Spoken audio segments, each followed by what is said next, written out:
आपकी लाइफ में कल ये होने वाला है, अपना भविष्य फल जाने क्या होगा। एक बार बौद्ध धर्म अपनी यात्रा के दौरान एक नगर में विश्राम करने रुके। वहां के राजा को खबर हुई तो राजा उनसे मिलने आए। राजा ने कहा कि हे बौद्ध धर्मा, मैंने सुना है कि इस समय पृथ्वी पर मौजूद सभी ज्ञानियों में आप परम ज्ञानी हैं। मैं इस पूरे देश का सबसे बड़ा राजा हूँ और मैं आपसे कुछ सवाल पूछने आपके पास आया हूँ। बौद्धिधर्मा ने राजा को ऊपर से नीचे तक देखा और कहा, ये बड़े छोटे की बकवास बंद करो और सवाल पूछो। राजा ने अचंभित हुआ और अचंभित होकर बौद्धिधर्मा जो परम ज्ञानी इतने बुरे बर्ताव कैसे कर सकते हैं। राजा ने सवाल पूछा, मरने के बाद मुझे स्वर्ग मिलेगा या नर्क। ये सवाल सुनकर बौद्धिधर्मा और उनके शिष्य जोर जोर से हंसने लगे और बोले, राजा तूने अपनी शक्ल देखी है? तुझे मिलेगा स्वर्ग? तुझ में ऐसी क्या खूबी है?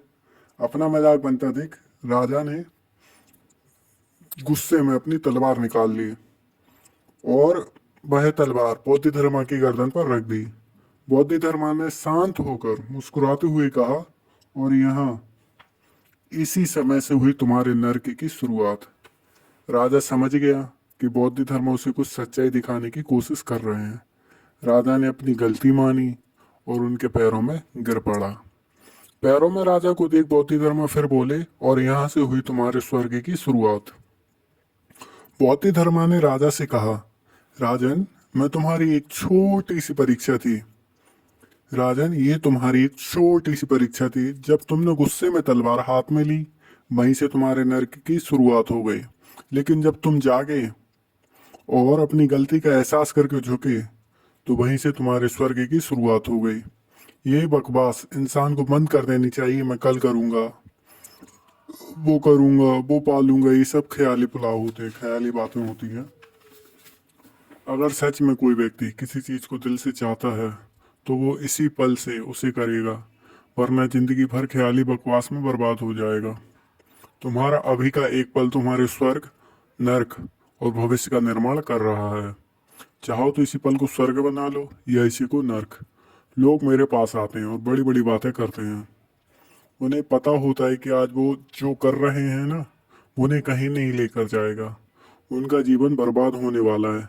लेकिन फिर भी वे खुद को एक झूठी तसल्ली देते हैं कि सब ठीक हो जाएगा, और वो सच्चाई से भागते रहते हैं। अपने आप इस दुनिया में कुछ ठीक नहीं होता, उसके लिए कर्म करने पड़ते हैं, तभी जीवन बेहतर बनता है। तो दोस्तों, सीधी और साफ बात है, आज कुछ नहीं कर रहे तो कल बर्बाद होने के लिए तैयार रहो। ये तो हो गई बौद्ध धर्मा की बात। अब मैं अपनी तरफ से कुछ बातें इसमें जोड़ देता हूँ जो हमारी भगवत गीता से हैं। देखो, हर वो कोई सी भी क्या कहते हैं, वो कोई से भी भगवान हो, बौद्ध हो या फिर क्या कहते हैं अपने कृष्ण भगवान हो, सभी ये कहते हैं आप कर्म करो। अगर आपको आईएएस बनना है ना, तो पहले तो उसका सिलेबस रीड करो, सिलेबस के अकॉर्डिंग पढ़ाई करो और डेली कंसिस्टेंसी को अपने अंदर लेके आओ। आप कंसिस्टेंसी को फॉलो करो, कंसिस्टेंसी आपको फॉलो करेगी। यही नियम है।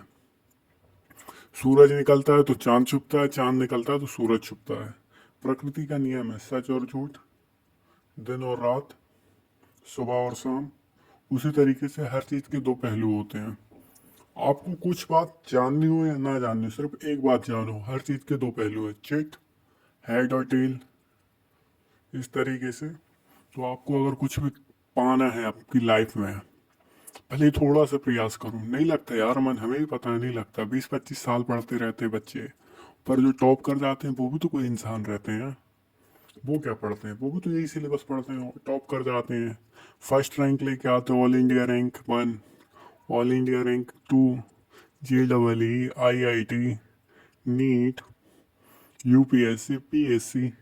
वो भी स्टूडेंट है यार, वो भी लड़के हैं, वो भी उतना ही खाना खाते हैं। कुछ लोग रात रात भर नहीं सोते, दिन दिन भर नहीं सोते। अपने अंदर यार ऐसा मोटिवेशन कैसे आएगा?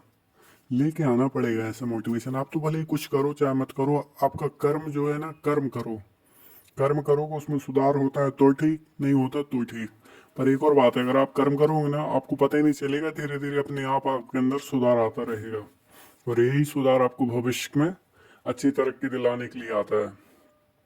तो वो कहते हैं ना, आपका भविष्य आपके हाथों में, पर आपका वर्तमान और आपका पास्ट ये आपके हाथों में नहीं है। वर्तमान में आप कर रहे हो तो पता ही नहीं क्या कर रहा है। अगर आपने वर्तमान में अच्छा काम किया तो भविष्य आपके हाथ में ही है।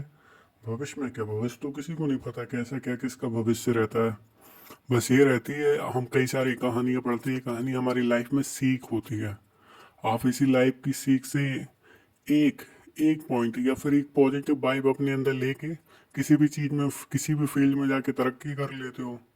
और कहीं भी आपका क्या कहते हैं, ये मोटिवेशन के रूप में काम आ जाती है। अगर आप किताबें पढ़ने में इंटरेस्टेड हो तो आप काफ़ी सारी चीज़ें कर सकते हो। यूट्यूब, इंस्टा, फलाना ढंग का, इन चीज़ों में मत जाओ यार। इन चीज़ों में जाओ तो सिर्फ 1-2 मिनट के लिए।